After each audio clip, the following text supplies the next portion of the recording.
आपल्याला सगळ्यांना कल्पना आहे की इराण विरुद्ध इस्रायल, अमेरिका आणि आखाती देशांमध्ये जी सध्या युद्धजन्य परिस्थिती निर्माण झालेली आहे, त्या पार्श्वभूमीवर गव्हर्नमेंट ऑफ इंडिया या सगळ्या परिस्थितीकडे लक्ष ठेवून आहे आणि या सगळ्या रिजनल एरियामध्ये पीस प्रस्थापित व्हावा, शांतता प्रस्थापित व्हावी म्हणून आपल्या माननीय पंतप्रधानांनी अपील पण केलेलं आहे.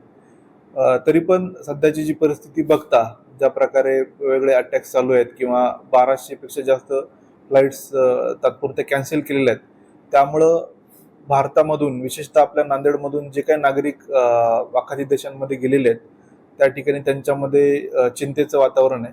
त्या पार्श्वभूमीवर आम्ही 235-077 हा नंबर पण जारी केलेला आहे आणि त्या सगळ्या जिल्हा प्रशासनाकडून आवाहन आपण केलेलं आहे की या सगळ्या नागरिकांनी आमच्याशी संपर्क साधावा. त्यांचे जे इश्यूज आहेत किंवा तिथली परिस्थिती याबद्दल आमच्या कंट्रोल रूमला अपडेट करत राहावं. आतापर्यंत बहरीन, कतार, शारजा, दुबई इथून आपल्याला 52 नागरिकांचे कॉल झालेले आहेत आणि त्या ठिकाणी सध्या त्यांनी घराबाहेर पडू नये आणि कुठल्याही अनावश्यकरित्या घराबाहेर न पडता आपल्या घरीच थांबण्याचे तिथल्याही लोकल प्रशासनाने सूचना दिलेल्या आहेत. त्या पार्श्वभूमीवर यांच्याशी आम्ही कंटिन्युअस टचमध्ये आहोत.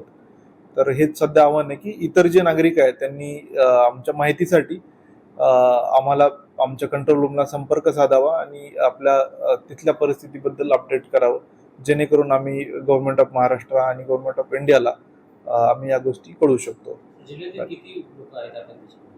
सध्या तरी आम्हाला 52 ज्या नागरिकांनी कम्युनिकेशन आमच्याशी केलेलं आहे, परंतु निश्चितपणे मोठ्या संख्येने नागरिक त्या ठिकाणी काही ट्रॅव्हलला गेलेले आहेत, टुरिझमला गेलेत, काही जॉबला आहेत, तर ती संख्या मोठी आहे. परंतु निश्चित असा आकडा नाही आहे.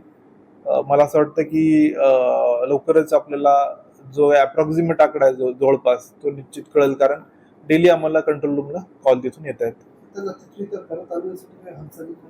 गव्हर्नमेंट ऑफ इंडियाच्या लेवलवरून तसे प्रयत्न चालू आहे रेग्युलर, म्हणजे तिथल्या गव्हर्नमेंटशी पण ते टचमध्ये आहेत आणि निश्चितपणे यात काहीतरी तोडगा निघेल अशी अपेक्षा पण करूया.